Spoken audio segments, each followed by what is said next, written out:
Hi everyone, we're here with another Pyromancer build. Instead of running Thermal Bomb, we're trying out Feed the Flames. And I've looked at this build and it works pretty well, especially against elites. Decently well against the general mobs as well.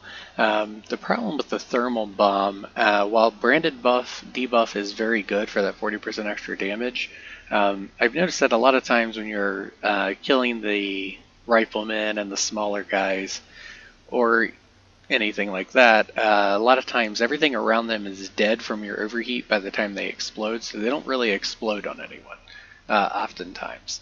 So if you're running into that, then this build works a little better. And we're focusing on Feed the Flames, and since we're doing Feed the Flames, our mods will reflect that, and I'll go through those in a moment. So we're going to go through the class here and what we're doing with the skill tree. It's a bottom tree build. We're going down to the bottom tree, and the biggest deal on this one is we've gone straight up for the hot situation node here, which, since we're using an immobilize skill, Feed the Flames is immobilize, it increases your anomaly power by 45% for 10 seconds. And my skill here is on less than a 10-second cooldown. So you're going to have boosted 45% anomaly power, which is pretty good. This thing's kind of useless, but you have to get there to get there.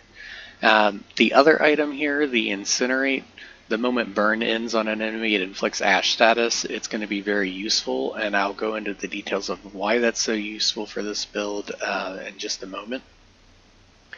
The optional points here are these two here. I like the decreased cooldown by 10%.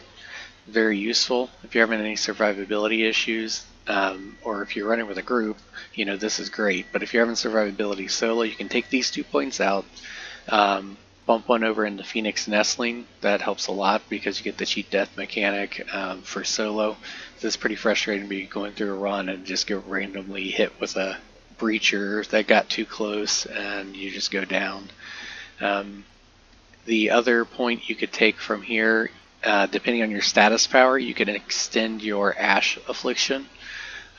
Essentially, for this build to work super well, it'll work even if you don't have high status power, but for it to work super well, you want about 60% status power, because Ash by default lasts 2.5 seconds. If you get that 60%, now it lasts 4 seconds, and I've got my overheat at 4-second cooldown. So it's pretty useful because a lot of times you can overheat, pull the ignite off of a person, and then before they stop being afflicted with ash, your overheat's up again. You can overheat them again. And so I'll go through how that works out. And before you overheat them again, there's a reason I'm running this weapon here. You tag them with a burning bullet because it has ultimate burning bullets and inflicts burn. So you hit them with your heat wave to soften them up. So you've hit them twice with heat wave. And I'll go through the mods for that. Then you overheat. That takes the burn effect off of them, and then you can tag them with this burning bullet while they're still ashen. Now they have burn and ash on them. And with this build, I'm going through the mods here. We have Master Consumer, so now they're going to take 150% extra damage because they have burn and ash both. First, this build, the Master Consumer is essential. You pretty much have to have that. Other essential items are the Heat Wave. Damage enemies take 25% more damage for 8 seconds. That's stackable. So if you hit them with 2 Heat Waves, they take 50% more damage. And that's the reason we don't have to run branded with the Thermal Bomb, because we have that on there. And so we have Tidal Wave on here, so we can get 2 of those Heat Waves. Another essential item is Detonator, which is on the Akari chest here. So I'm going to go through those now. They're given the kind of basics, and we'll go top to bottom as to the mods and how essential they are. So quality of life, Fire Tsunami, it's not technically essential, but I really like running it. You could alternatively use the Akari helmet. You lose a little bit of cooldown reduction when you do that, and so putting a point over into the increased ash duration because your cooldowns aren't going to catch up to the enemy before the ash status ends. You can do that if you're switching out the helmet and losing that cooldown reduction. So any loss in cooldown reduction on it, you're just going to want to switch around to either get a little bit more status power, or you're going to want to put that extra point in the 15% longer duration on the ash status. So the essential stats. In a perfect piece of gear, you want anomaly power, cooldown reduction, and preferably status power, but skills life leech works as long as you're at enough status power to keep them ashed for you after the burn ends. And then on this piece of gear here, Untamed Power is very good for solo play. Every time you use a skill, it does 30% of your anomaly power around you, and when you're near an elite, that adds up. And you can actually get close to elites with this build because you're basically going to be keeping them pretty locked up with ash status, because you're going to be inflicting the burn, you're going to be tagging them with the feed the flames ash status, and whenever you overheat, you're going to remove the burn, and they're going to get ash status, and then you're going to tag them with your gun here, and you're going to inflict burn again, and you're going to overheat, and you rinse and repeat. You can lock up a mob pretty well with it. A lot of times multiples of your heat waves available. And we have the Fortress here ability that gets us 43% bonus damage based on your armor. That pretty much is maxed out if you're hitting 50k armor, so if you have level 50 gear, you're going to have that bonus damage. And that comes off of the Death Shield. So we're running the extra burn, so we can apply burn at will, and the Fortress. The secondary gun is going to be kind of optional. This secondary gun, I have Moaning Winds on here and Radiation Splash. I like applying the vulnerable status to the elites. It just helps you take them down a lot faster. It really is helpful, but you could switch this out for something like a Funeral Pyre with the Comet status, and then throw the Death Shield mod on that as well. And then you don't have to worry about switching weapons as much. For this one, the general goal is I unload a shot at the beginning of the round before I even start the mission, and then when there's the elite, I switch to this, hit the reload, and I switch back right away. You don't want to leave this weapon on too long if you're using this setup, because you don't have Fortress on it, and that's a big damage drop if you don't have the Fortress ability. If you want more quality of life, instead of Moaning Winds, you could put Fortress on here, or you could just use a different gun altogether, like the Funeral Pyre for the Dark Comet, and throw Fortress on that. I like the Moaning Winds because I like to just switch over, pop the reload, and then switch back to this gun really quickly. And going back to the armor here, we went through the helmet here. Untamed Power is somewhat optional, but like I said, it's useful for solo play, not as useful for group play. Down here, Detonator is essential. You gotta have that overheat cooldown triggering as often as possible. So the Akari chest piece is a really good one to run. You can put Detonator in something else, but as long as you're getting anomaly power and cooldown reduction and you have Detonator, you should be good to go. And the extra wave here, while not essential, it's highly recommended because you can apply 2 heat waves and they take 50% extra damage instead of 25. The legs here, these are able to be moved around, and you could use different legs to optimize, but you would have to pick a different spot to be an Akari item. If you're going to switch it, I'd recommend switching the helm, because the Akari helmet has anomaly power on it. Doesn't have the cooldown reduction for you, but it does have anomaly power, so it's pretty useful. And Anomoly Echo is what I would consider non-essential for this build. It's useful, but it's not really essential, so you could switch the legs and throw the Akari helmet on. Since we're using Feed the Flames, I put the Tier 3 mod Flame Grasper on here to let you absorb 2 additional targets. So you're going to hit 3 targets total with Feed the Flames, and that inflicts Ash status on them. And that's important because our boots are going to have Master Consumer on them.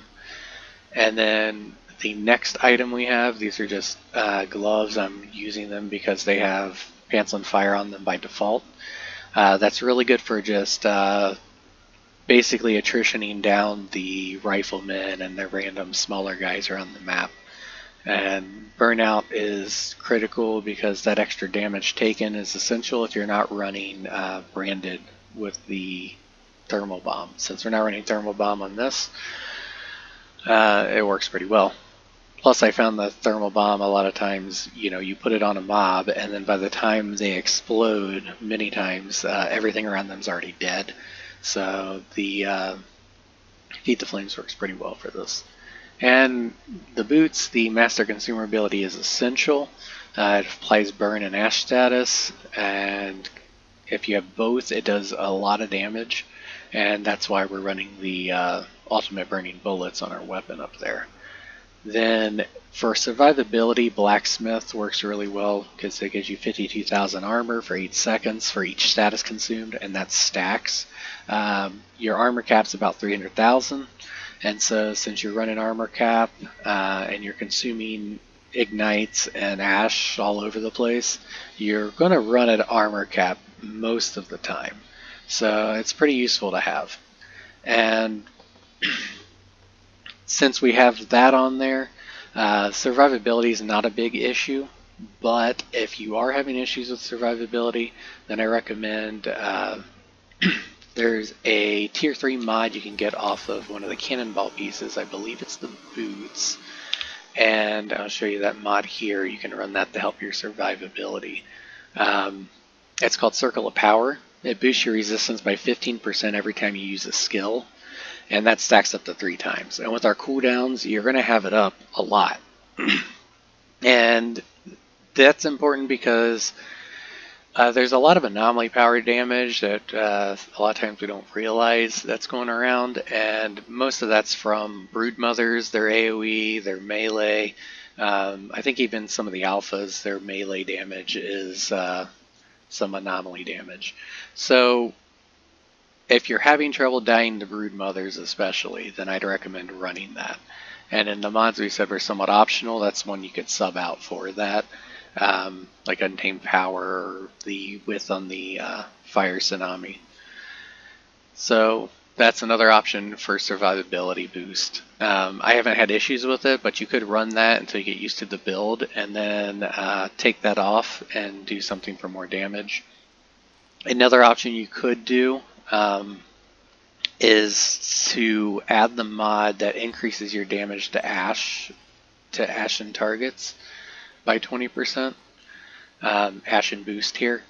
So boost your damage against enemies inflicted with ash by 20%. That's actually really useful here.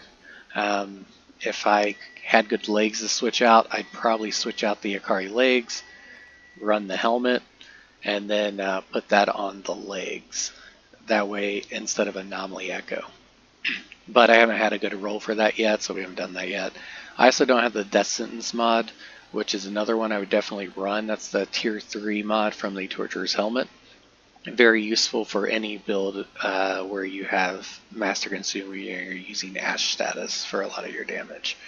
I don't have it yet, so you could use the poor man's equivalent here with Ash and Boost. I'm just waiting on a roll to switch the legs out so I can dump the Anomoly Echo and use the Akari Helm instead.